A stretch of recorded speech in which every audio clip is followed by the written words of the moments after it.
Ở trong quá khứ có rất là nhiều người mà tôi từng chứng kiến, họ kinh doanh có một cái giai đoạn, họ là các thương lái, họ là các tiểu thương, kinh doanh rất phát đạt.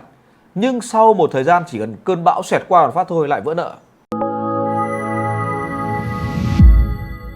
Khi chúng ta học ở đây chúng ta cần phải làm việc ở cả mấy yếu tố. Và tôi liên tục đề cao cái việc đó là gì?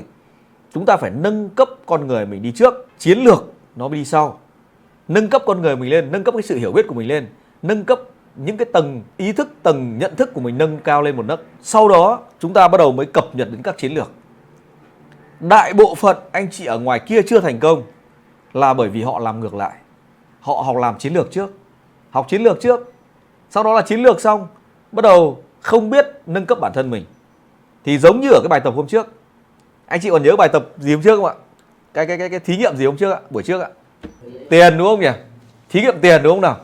Cho nên là khi mà chưa nâng cấp bản thân mình thì tiền có về với bạn, bạn cũng có giữ được đâu, không giữ được. Và rất dễ đổ sụp xuống. Hai cái trụ, đúng không? Hai cái trụ, còn nhớ hai cái trụ không ạ? Và ngay lập tức nó đổ sụp xuống. Cho nên là khi mà cái năng lực của mình ấy, nó yếu, cái bản thân của mình chưa nâng cấp thì mình chỉ trữ được một cái hữu hạn tiền rất nhỏ thôi. Còn khi cái nội lực của mình lớn lên, tăng lên thì lúc đấy chúng ta mới trữ được nhiều tiền hơn. Đấy là bằng chứng cho thấy ở trong quá khứ có rất là nhiều người mà tôi từng chứng kiến, họ kinh doanh có một cái giai đoạn, họ là các thương lái, họ là các tiểu thương, kinh doanh rất phát đạt. Nhưng sau một thời gian chỉ cần cơn bão xẹt qua một phát thôi lại vỡ nợ. Là bởi vì họ tập trung vào chiến lược, họ không nâng cấp bản thân, không nâng cấp cái bản thân của họ lên. Và đến một lúc là cái giá trị của họ nó không theo kịp với lại cái tốc độ tiền về. Giá trị của họ ở đây, cái đống tiền to đùng như thế này, đúng không ạ? Cái năng lực của họ không quản trị được cái khối lượng tài sản đó. Và lần lượt nó không phù hợp thì nó sẽ ra đi mất. Cho đến khi nào cái tài sản còn đọng lại phù hợp với cái giá trị của bản thân họ thì dừng lại. Cảm ơn bạn đang theo dõi kênh YouTube của Phạm Thành Biên. Nếu như bạn thấy những cái giá trị hay, bạn có thể chia sẻ giúp tôi video này đến cho bạn của bạn. Xin cảm ơn bạn. Thế vậy là ở cuộc đời chúng ta ấy, nó chỉ có hai cái thứ mà bắt nguồn cho chúng ta cái sự thay đổi. Một là cái nỗi đau mà chúng ta đã phải gặp phải. Thì cái nỗi đau đấy chính là cái gì? Cái động lực của chúng ta để chúng ta tiến lên. Hai là chúng ta thay đổi cái tầm nhìn, chúng ta nhìn ra được một cái tầm nhìn mới. Thì cái tầm nhìn mới đấy nó cũng rất là truyền cảm hứng cho chính chúng ta. Và khi chúng ta nhìn nhận ra được, đánh giá được cái nỗi đau, có thể cái nỗi đau đấy là của mình, hoặc cái nỗi đau đấy là của gia đình, hoặc là của một ai đó, và mình nhìn thấy hình bóng của mình ở trong đấy, thì lúc đấy là mình bắt đầu là tập trung vào cái điều đấy, biến nó trở thành động lực. Và cái thứ hai là khi chúng ta có một cái tầm nhìn mới, tầm nhìn xa, có một cái bản mục tiêu, một cái bản kế hoạch rất là tuyệt vời, thì lúc đấy chúng ta sẽ nhìn vào nó để kích cái nguồn cảm hứng hàng ngày của chúng ta. Và cái điều tuyệt vời nữa đó là sau khi có hai cái điều trên rồi, xác lập được hai cái điều trên rồi, thì cái điều thứ ba là chúng ta phải bắt tay hành động để thực thi, để cho biến cái tầm nhìn đó nó trở thành hiện thực. Thế vậy là bất kỳ một cái sự việc nào trong cuộc đời này nó đều diễn ra hai lần, anh chị lưu ý điều này. Nó đều diễn ra hai lần. Lần thứ nhất là nó diễn ra trong tâm trí của mình. Và vì nó diễn ra trong tâm trí của mình cần phải mô phỏng nó, hình ảnh nó, và để hàng ngày hàng giờ nó hiện hữu ở trong tâm trí mình. Thì đấy là cái cách mà nhanh nhất để biến nó ra hiện hữu ở ngoài đời. Thế vậy là lần một là hiển thị ở trong đầu, và lần thứ hai là hiển thị ở ngoài đời. Đó, bất kỳ một cái việc gì. Anh chị hãy tưởng tượng xem, từ cái đèn này, trước khi cái đèn này được cầm ở trên tay thì có một cái nhà thiết kế nào đó, có một ông kỹ sư nào đó, ông ấy thiết kế trên bản 3D, thiết kế trên mô phỏng. Và ông ấy sau khi ông thiết kế thông số kỹ thuật của cái đèn này, tất cả từ điện áp, từ kích thước, từ tất cả các mặt cắt, mặt nghiêng, mặt chiếu đứng, chiếu bằng, chiếu cạnh.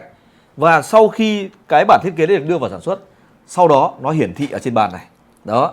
Thế vậy là tất cả mọi việc ở trong cuộc sống này đều là một cái bản hình dung tưởng tượng của một ai đó. Tôi lấy ví dụ như ở trên bàn của tôi đây có một con bò tài chính, đúng không ạ?